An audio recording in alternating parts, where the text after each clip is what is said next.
Ang Ginoo manaa ninyo. Manausap kanimo. Kinutlogikan sa Ebanghelyo, sumala ni San Lucas. Imayaw ikaw, Ginoo.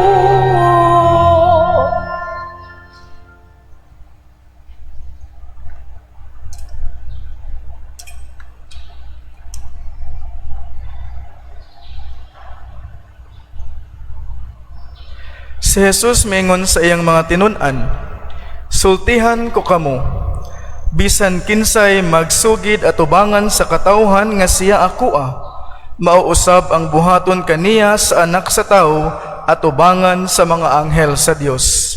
Apan, bisan kinsay maglimod at ubangan sa katawhan nga siya akoa, ilimod usab siya sa anak sa tao at ubangan sa mga anghel sa Dios. Bisan kinsay magsultig dautan batok sa anak sa tao, pasayloon. Apan, ang magsultig dautan batok sa Espiritu Santo, dili gayod pasayloon. Kung ikiha kamo nila didto sa mga sinagoga o atubangan sa mga gobernador o mga pangulo, ayaw kamo kagool kung unsaon ninyo pagpangatarungan o unsay inyong isulti. Kay tudloan kamo sa Espiritu Santo ni adtong panahona, unsay angay ninyong isulti. Ang Ebanghelyo sa Ginoo. Daigod ikaw, Kristo. Mayong buntag kanatong tanan. Aniya nasabot kita karon sa lain nga higayon, sa lain nga Sabado, para sa pagpasalamat sa atong Ginoo, labi na gayod sa pangama sa atong mahal nga Berhen sa Regla, atong hatagan sa masipang pakpak. Nindot pamalandungan ang atong mga pagbasa karon. Naa dinhi nagaingon, bisan kinsay magsultig dautan batok sa anak sa tao, pasayloon.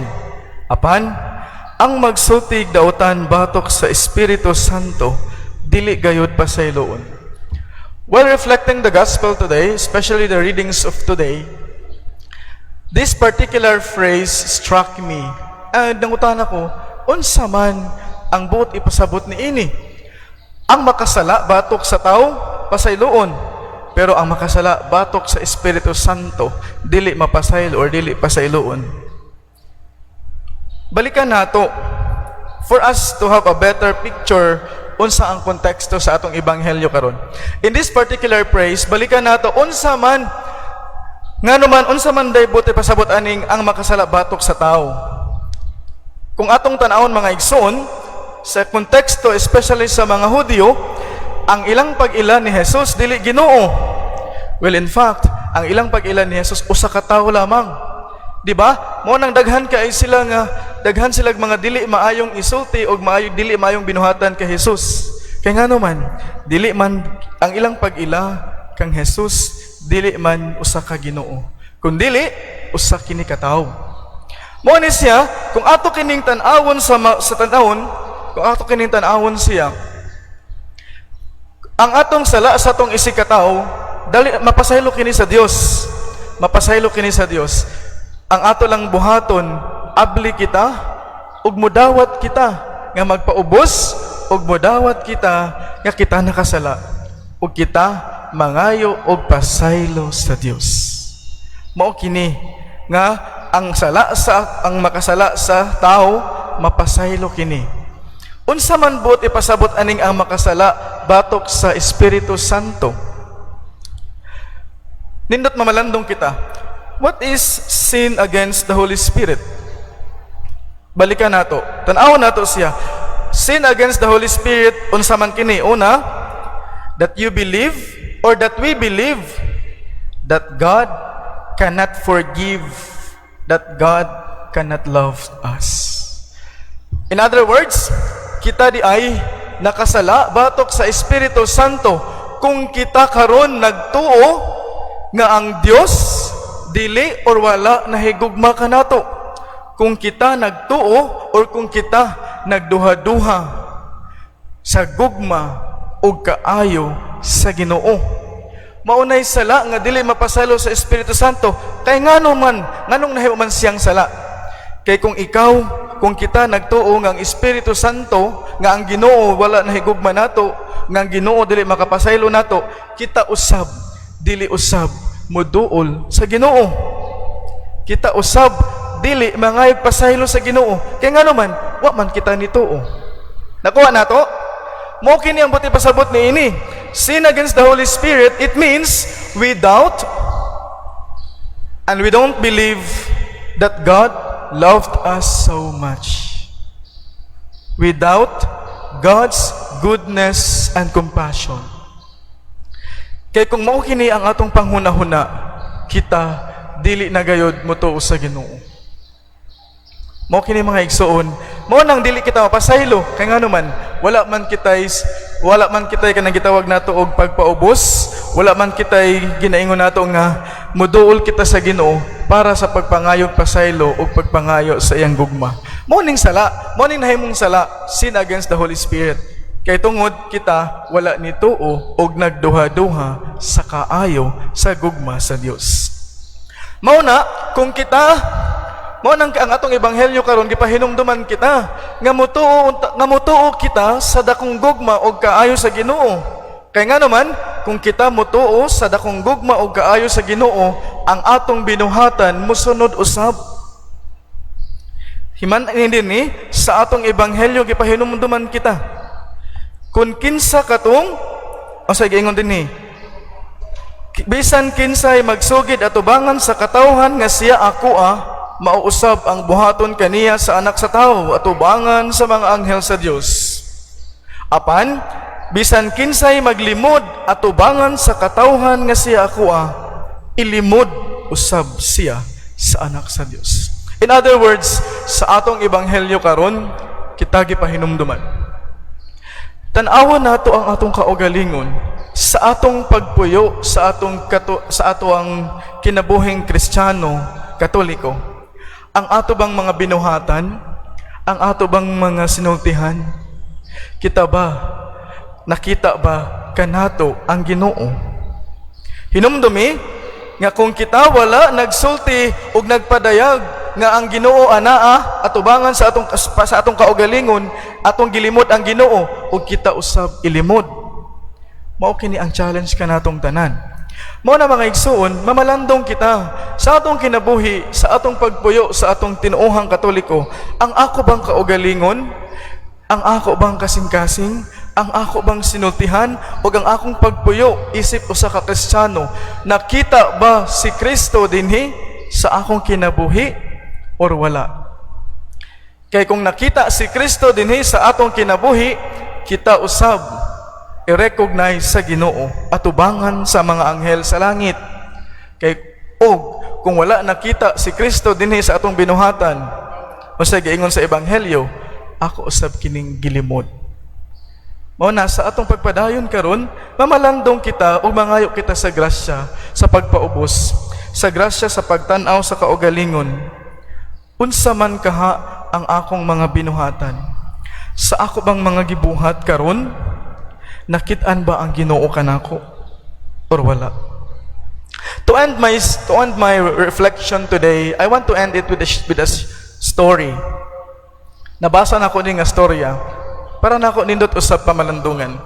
Sa usa ka lugar, na usa ka tigulang nagmaligya siya og prutas dito sa usa ka bangketa. Sabi bisas bangketa. Daghan silang naglinya, namaligya og mga prutas. Karon kaning tiguwanga, kay tigulang nakaayo siya, maglisod na siya kakitaon niya, hinay na itawon kaayo siya. Wa man siya pamilya, kay siya raman usa, naningkamot siya nga mabuhi. So, para makasurvive siya, namaligya siya og prutas dito sa kilid. Usa ka adlaw na grupo sa mga batan-on niadto sa merkado. Karon nakita nila katong tigulang nga nagtinda, ang ilang gibuhat, ilang gibuli, ilang giyaga-yagaan. Ang mga paninda sa tigulang ilahang gikatag. Una nagsige silang pangatawa. Tungod kay naglisod ang tigulang, di pod siya makakita. Iya ra intawong gihikap-hikap. Una iyang gibalik sa iyang sudlanan. Naay usa ka batan-on ni Duol, while tingog, way istorya, nitabang siya og punit sa mga prutas og sa iyang kahibulong gigunitan siya dinhi sa tigulang og gipangutana. Ningon ang tigulang kaniya, ikaw ba si Jesus? Ikaw ba si Jesus? Mga igsoon ko diha ni Kristo, mao kini ang pahinumdom kanatong tanan. In our gospel today, we are all asked to give witness to Christ, to give witness to our Lord. Mangutana kita, when was the last time that you can say that you become Jesus to others? When was the last time nga makaingon kita, nahimo kitang Jesus ngadto sa uban, labi na gayud sa mga taong nagkinahanglan. Amen. Palihog manindog. Ang Dios mipasidaan kanato bahin sa pagkamatinabangon. Busa modangop kita karon ngadto kaniya sa atong mga pag-ampo diha sa pag-ingon. Ginoo, dungga kami. Ginoo, dungga kami. Nga ang simbahan sa kanunay, makalikay sa mga kagubot o pagkabahin-bahin, mga moyo kita sa Ginoo. Ginoo, dungga kami. Nga ang atong nasod, makabango na gikan sa pagkatuna sa moralidad, o mahilayo sa mga pagpang-abuso sa gahom, mga moyo kita sa Ginoo. Ginoo, dungga kami. Nga ang mga masakiton nga natapta nining COVID-19, makabato na og hingpit nga kaayuhan, mga moyo kita sa Ginoo. Ginoo, dungga kami. Nga ang mga nag-alagad sa masakiton o gubang hutong sa katilingban, makabaton kanunay og grasya sa paglahutay, ug nga mapanalipdan sila, mga moyo kita sa Ginoo. Ginoo, dungga kami. Nga sa atong pagsaulog sa 500 years of Christianity, magmalampuson unta ang tanan nga kalihukan, ilabi na sa mga parokya, ug atong mapalawman ang atong pagtuo ug paglaom, isip mga binunyagan, mga moyo kita sa Ginoo. Ginoo, dungga kami. Nga ang mga sulugoon sa Dios, Teofilo Camomot Obispo, Joel Chevalier Pari, mabayaw na sila sa kadungganan sa altar, mga moyo kita sa Ginoo. Ginoo, dungga kami. Nga ang mga nangamatay, banhaw na sa Dios, ug iisa ngadto sa langitnong himaya, mga moyo kita sa Ginoo. Ginoo, dungga kami.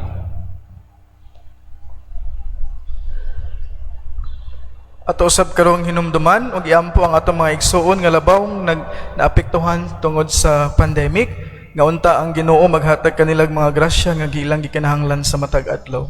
Magampo kita sa Ginoo. Ginoo, dungga kami.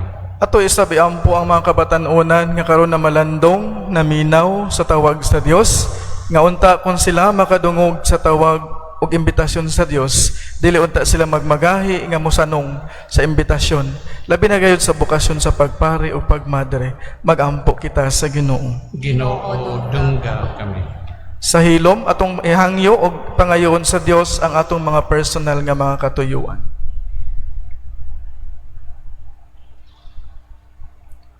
Magampo kita sa Ginoo.